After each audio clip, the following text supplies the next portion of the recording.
The most searching vehicles next 10 to 15 years will be hybrid vehicles, because like I said before, if we concentrate on the pure natural electric cars, my idea and my vision is that these cars will be very convenient and very useful only on the city areas and close areas around the cities.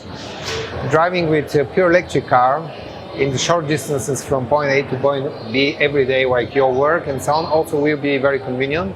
But if you look, for example, Germany, and you have to go from Munich to Hamburg, and you have to stop on the highway to receive more fuel, let's say, this is a problem, because you can imagine if you stay on the fuel station more than 5 minutes, you see plenty of cars coming, taking the fuel and go out. How you can imagine that this quantity of cars will stop, we will receive some electric fuel and will go forward. This is nearly impossible. Not because we cannot afford so many loading stations, because of the network of the developed countries in western part of Europe is not predicted, is not designed for so many, let's say, charging stations, and so for so many current in one moment on the place like a standard fuel station.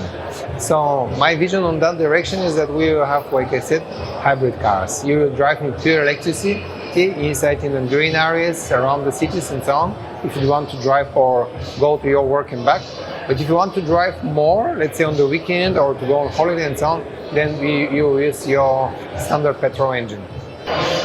The future of automotive industry in 10 years will be not so different from now, but like you see, the growing, let's say, concept for platforms will continue. Like Volkswagen now, other companies will also plan to do this. And in the top of these platforms will be a different application, much more easy to be implemented.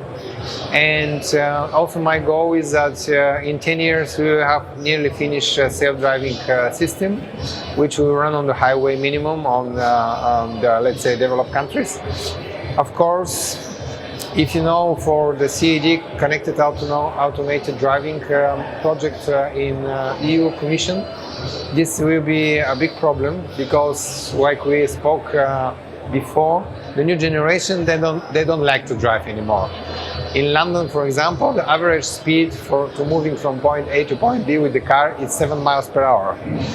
So if you imagine that every day you will be driven from the self-driving system in your car, then what will happen with your driving skills? You drive on the, let's say, outside the city, on the mountain or in the village area, and there is no system, no enough science parameters and so on, the system to work perfectly, so you need to drive.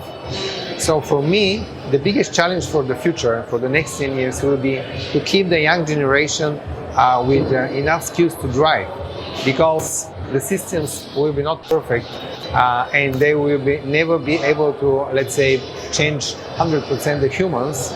So we always will need good skills, and this is very, very important for people to understand now, because if you start to learn and teach them now, the young generation will have results not earlier than 10-15 years later. So that's our goal. The CE Automotive Forum, actually I'm first time here, and thank you very much for organizing to invite me. I saw some friends from Bulgaria also coming here many years, and they told me that this year it's a very good forum, very good results, a lot of people, probably because it's held in Hungary. I'm very happy because in such a forums you see a lot of people with one vision, one goal in one place, and you can share a lot of information. And this is the way. I don't believe that there was a question down in the hall about how we see the future of communication between big OE and big small companies. I don't believe that communications are possible in the future just through internet or through the telephone and so on. Of course, this can be a normal way of working, but to meet people first time, you need these B2B meetings. And this, like also trade fairs, like business meetings and forums organized like this will be always in the future like a part of our environment, like a part of our life.